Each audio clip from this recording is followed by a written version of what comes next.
जब कुंग वुएने पहली बार एक विशाल अत्याधुनिक एक्शन स्कूल में प्रवेश करता है तो वो उसकी विशालता देखकर कुछ पल के लिए अभिभूत हो जाता है। जैसे ही वो चारों ओर देखता है, उसकी नजर तुरंत ऊंची छत से लटके तारों और उपकरणों के जटिल जाल पर जाती है और उसे एहसास होता है कि यही वो जगह है जहां हाई फ्लाइंग स्टंट्स का सिनेमाई जादू शुरू होता है।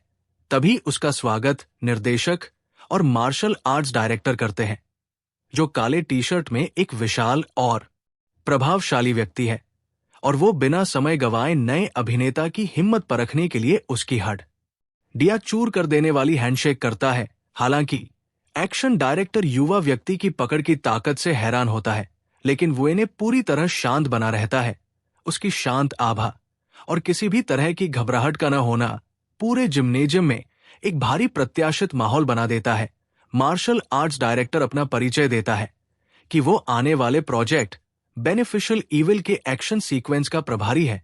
वो बताता है कि भले ही ये वुइन की पहली एक्शन ओरिएंटेड भूमिका है, लेकिन ये अभिनेता सामान्य रूकी से कहीं ज्यादा सूक्ष्म और कूल लगता है।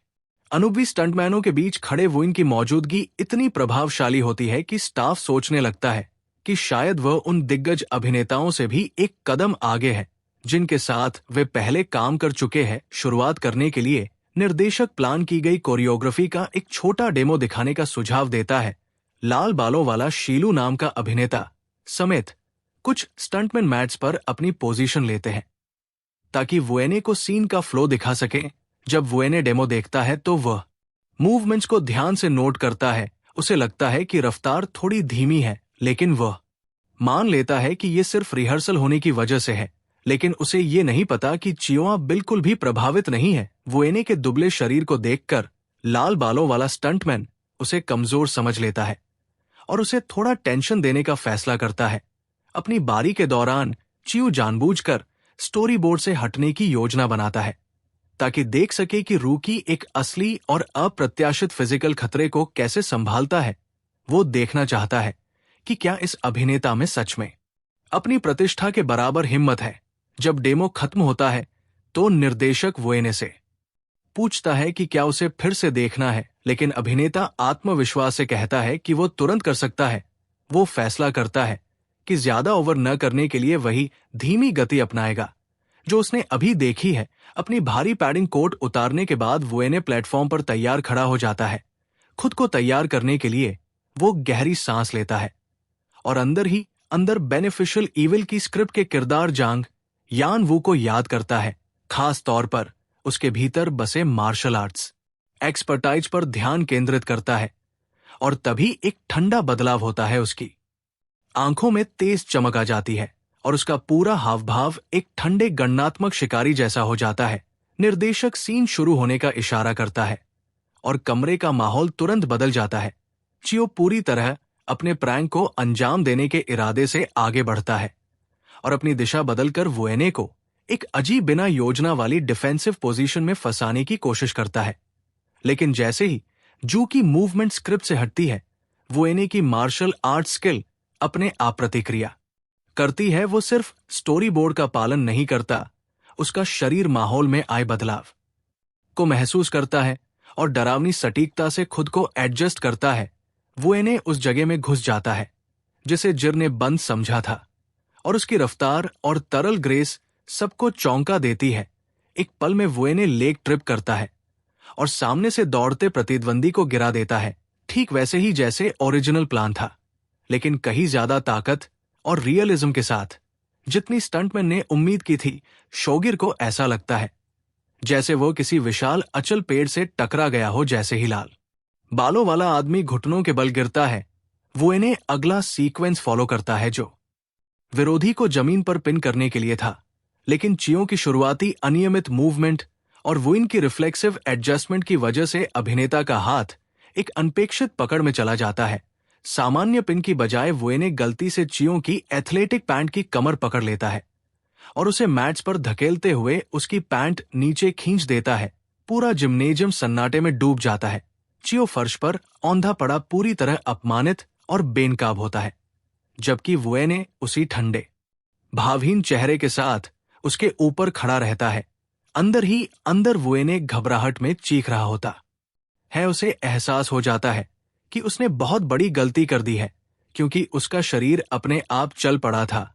वो जल्दी से माफी मांगने की कोशिश करता है और स्टंटमैन की पैंट वापस खींचने में मदद करने के लिए झुकता है, लेकिन तब तक नुकसान हो चुका होता है।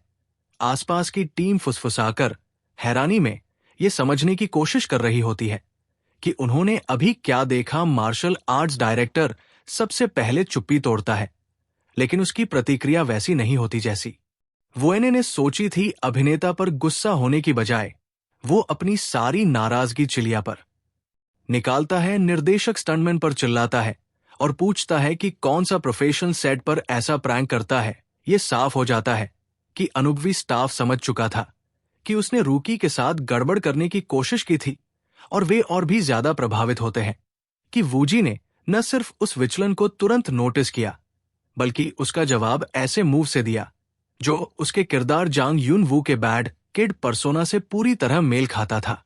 वे मान लेते हैं कि पैंट खींचने वाला मूव वुएने द्वारा जानबूझकर किया गया मनोवैज्ञानिक युद्ध और अपमान था, जिससे उसने स्टंटमैन को उसकी गैर पेशेवर हरकत की सजा दी। निर्देशक और एक्शन डायरेक्टर वुएने के पास आते हैं और अपनी टीम के व्यवहार के लिए सिर झुकाकर सच्ची माफी मांगते हैं। अरे हाँ दोस्तों, अगर अभी तक आपने चैनल को सब्सक्राइब नहीं किया है तो जल्दी से कर लो, क्योंकि आगे जो आने वाला है वो आपको और भी ज्यादा पसंद आएगा। घटना से वे इतने ज्यादा शर्मिंदा होते हैं कि वे यहां तक पेशकश करते हैं कि अगर वुएने चाहे तो पूरी स्टंट टीम को हटाकर बाहर की एक नई टीम लगा देंगे। वुएने खुद भी अंदर से उलझा हुआ होता है और उसे एक और बड़े मिसअंडरस्टैंडिंग की जानी पहचानी गंध महसूस होती है, इसलिए वो बस झिझकते हुए जवाब देता है कि उसे लगभग पता था कि क्या हो रहा है। जब उससे पूछा जाता है कि वो 1 सेकंड से भी कम समय में इतना परफेक्ट काउंटर मूव कैसे सोच पाया, तो वो बस अपने किरदार में बना रहता है और कहता है कि उसे ऐसा लगा जैसे उसका किरदार ही ऐसा करेगा। पीडी सॉन्ग उस मूव की कच्ची और सख्त रियलिज्म से इतने प्रभावित हो जाते हैं कि वे सुझाव देते हैं कि पैंट खींचने वाला फिनिश असल शो की ऑफिशियल कोरियोग्राफी में ही डाल दिया जाए।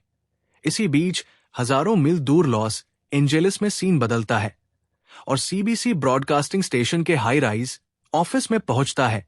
जैमी शो के सेट पर, जो अमेरिका के टॉप 3 टॉक शोज में से एक है, दुनिया की मशहूर अभिनेत्री माइली कैमरों की चमक के बीच इंटरव्यू दे रही होती है। जब उससे कोरिया की हालिया यात्रा के बारे में पूछा जाता है और क्या वहां कुछ खास चीज ने उसे प्रभावित किया, तो वो बिना झिझक एक नाम लेती है, कोंग वुइन। माइली होस्ट जैमी को वुइन के बारे में बताती है कि वो सच में किसी एलियन जैसा परफॉर्मर है। वो समझाती है कि एक्टिंग और वोकल से लेकर कुकिंग और मार्शल आर्ट्स तक हर चीज में उसके पास top tier world class skills है। जैमी शक जताता है और कहता है कि उसने इस अभिनेता का नाम पहले कभी नहीं सुना, लेकिन माइली जोर देती है कि वो पहले वुएने का सोशल मीडिया जरूर चेक करे और बताती है कि उसके सब्सक्राइबर्स पहले ही तेजी से 1 करोड़ के आंकड़े के करीब पहुंच रहे हैं।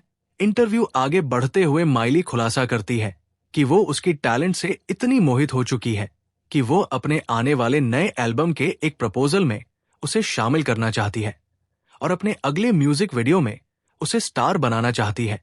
वो अभी से उसके साथ कनेक्शन बनाना चाहती है ताकि जब भविष्य में दोनों ग्लोबल स्टेज पर साथ काम करें तो कोई दिक्कत न हो। अब वुएने की प्रतिष्ठा सिर्फ कोरिया तक सीमित नहीं रही।